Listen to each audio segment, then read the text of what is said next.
Chers amis en Christ, bonjour. Donc aujourd'hui, voilà, je suis tout seul cet après-midi et j'étais en train de penser doucement à plein de choses, à la vie, à plein de choses.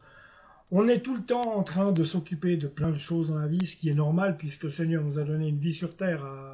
Voilà. Et on doit meubler le temps, on doit travailler, on doit voilà, passer des journées où elles sont bien occupées. Seulement, bah, bien souvent, on pense pas, on n'a pas le temps et on ne pense pas à Dieu. Donc, ce qu'il faudrait faire, c'est, je vous le conseille, c'est le matin, vous vous levez aux aurores pour aller travailler, je pense vers 5 heures du matin. Prenez votre café, prenez une Bible aussi. Et commencez à lire la parole de Dieu avec votre café. Vous êtes tranquille le matin. Moi, c'est ce que je fais. On est tranquille, il n'y a personne pour nous embêter, on est en connexion avec le Seigneur. Ah, sinon, c'est vrai que, ben voilà, après on passe notre journée, mais on la passe bien parce qu'on a passé ne serait-ce qu'un quart d'heure, 20 minutes ou une demi-heure sur la Bible. Et on passe bien la journée, ça je m'en suis aperçu. Mieux que si on ne l'ouvre pas plusieurs jours ou si on ne va pas au culte avec les frères et les sœurs. Et c'est vrai qu'on se dessèche, on se tiédit si on ne s'occupe pas de Dieu, quand même dans sa semaine. Et raison pour laquelle moi j'aime bien justement aller au culte le dimanche et maintenant dès que je peux aller aux réunions de prière le mercredi, plus aux études bibliques. Des fois, j'y connais pas encore franchement grand chose. Je suis avec des chrétiens de famille chrétienne très aguerris, donc eux m'apprennent les choses. Et c'est très important, très intéressant et je sens que le Seigneur est là près de moi. C'est vrai que j'ai pas une vie facile non plus, je viens d'avoir un cancer et tout. Dieu fera que ça revienne ou pas, donc j'espère que ça reviendra pas. Normalement, ça devrait pas revenir, mais Dieu fera et je lui fais entièrement confiance. Maintenant, il y a toujours plein de questions qu'on se pose. Est-ce que je suis assez? Est-ce que je m'occupe assez de lui? Est-ce que je m'occupe pas assez de lui? Ok, ben c'est pas les œuvres qu'on fait qui vont nous consacrer, qui vont faire que on est juste aux yeux de Dieu. C'est pas seulement ça, c'est pas seulement les œuvres. Alors, les œuvres, c'est bien de les pratiquer, c'est sûr. C'est sûr, ça fait du bien de faire du bien aux autres. Mais le tout, c'est d'être pieux, c'est de partager l'évangile avec les frères et les sœurs.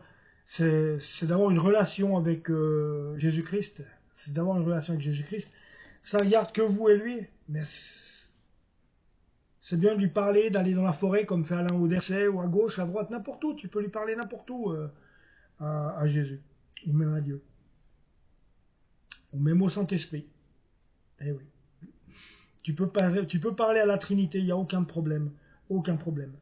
Mais adresse-toi à Dieu et voilà. Et dis-lui que tu veux une relation avec lui et que c'est difficile. Moi, je te le dis aussi. Je sais que c'est difficile parce qu'on. C'est pas qu'on s'éloigne. Moi, je m'éloigne pas. C'est pas la question de s'éloigner. C'est une question qu'on peut.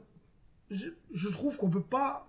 Malheureusement, dans la journée, il y a toujours des choses qui nous poussent, ou même des événements qui arrivent dans notre vie qui nous poussent justement à des fois moins penser à lui.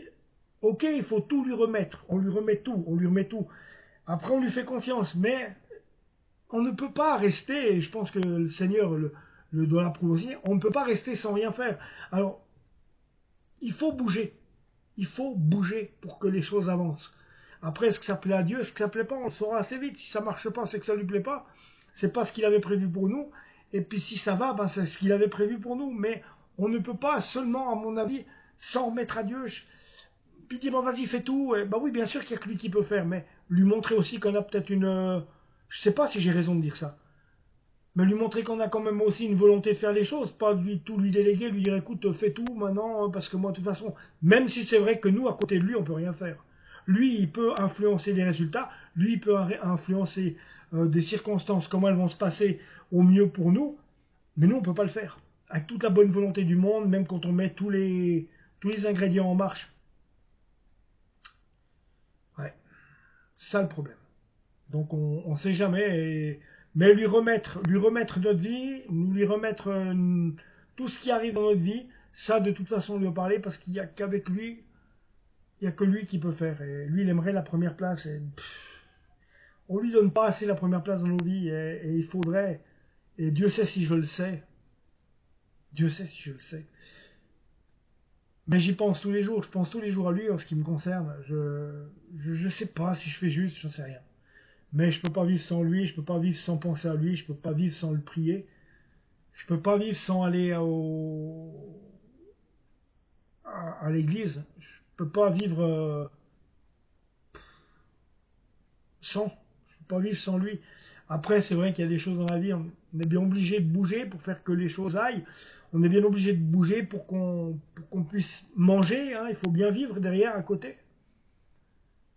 Alors oui, c'est clair que tout ce qu'on fait sur Terre, ça appartient au monde, c'est mondain, mais qu'est-ce que tu veux faire d'autre? On ne peut pas s'enfermer dans une boîte en attendant la mort. Voilà. Après, il est clair qu'il ne faut pas aller faire des braquages, il ne faut pas aller voler. On est d'accord, hein, faut pas trafiquer la drogue, les armes, le proxénétisme et tout et tout. Non, quand même, non, non, non, non, non, non, ça, non, non, parce que là, de toute façon, voilà, tu vas droit en enfer avec ça. Mais bah, il y a plein d'autres choses, plein d'occupations saines, qui sont saines, qui ont l'air saines humainement, mais qui, bibliquement parlant, non, il faudrait remettre tout à Dieu, comme il y en a qui disent. Mais oui, il faut remettre tout à Dieu, mais toi, moi, je pense qu'il faut bouger aussi. On ne peut pas tout lui donner et attendre que ça se passe. Je sais qu'il peut faire, je sais qu'il fait. Mais en attendant, nous, on ne peut pas rester sans rien faire. Que faut-il faire? Quelle est la meilleure chose à faire? Mettez-le moi en commentaire si vous voyez que je me trompe ou si vous croyez détenir la vérité, pourquoi pas, ou avoir une meilleure vérité que moi. Voilà, mais en tout cas, c'est ça. De toute façon, vivre sans le Seigneur Jésus, c'est pas possible. C'est juste pas possible, c'est un suicide.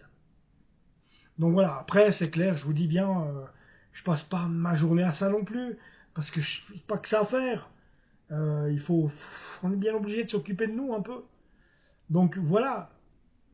Et puis ben, ça n'empêche pas que soit j'attends son enlèvement, soit je sais pas quand est-ce qu'il va me reprendre à lui, j'espère le plus tard possible. Euh, je sais pas si ce que je fais, ça lui plaît. Mais moi, j'ai pas d'autre choix, je suis ce que je suis. Et il a dit, venez comme vous êtes. Mais je pense qu'il faut pas lâcher, il faut lire la Bible. De toute façon, quoi qu'il arrive, il faut lire la Bible. Faut prier. Prier, ça veut dire lui parler. Hein. C'est pas je vous salue Marie, pleine de grâce, pas de grâce, pardon. Euh, c'est pas ça, non. Le prier, c'est vraiment lui parler. Lui dire Seigneur, ça va pas, ou ça va, ou qu'est-ce qu'il faut que je fasse? Je suis paumé. Ben, c'est un peu ce que. Il y a des fois, c'est un petit peu ce que je pense faire. Ce que je pense, je suis paumé. Pourquoi? Parce que je me dis, mais j'entends pas ou j'écoute pas assez bien ce qu'il veut me dire. On verra bien, j'essaye de suivre. Mettez-moi ce que vous faites en commentaire, vous, dans ces cas-là. En attendant, ce qu'il faut faire, c'est, je vous le dis les amis, c'est repentons-nous. Il faut se repentir de nos péchés. Il a donné sa vie à la croix pour nous. C'est nous qui méritions d'être à la croix. Pas lui. Lui, il n'a rien fait.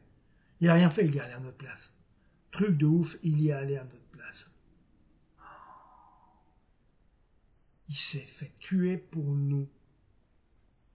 Tout ça parce qu'il nous aime. Il nous a aimé le premier, il nous aime. Et on est sa création et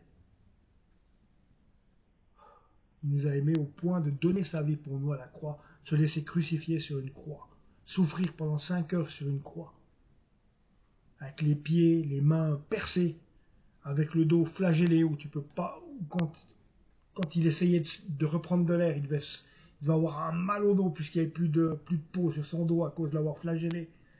Et il essayait de reprendre sa respiration. Et il devait tirer sur les plaies de ses pieds et de ses bras pour pouvoir respirer. Quand on y pense, quand on essaye d'y réfléchir, on essaye d'y penser, Tu deviens fou, quoi. Tu deviens fou. Quelle honte l'être humain on est. Quelle honte. Quelle honte. Je sais pas ce que tu en penses, mais quelle honte.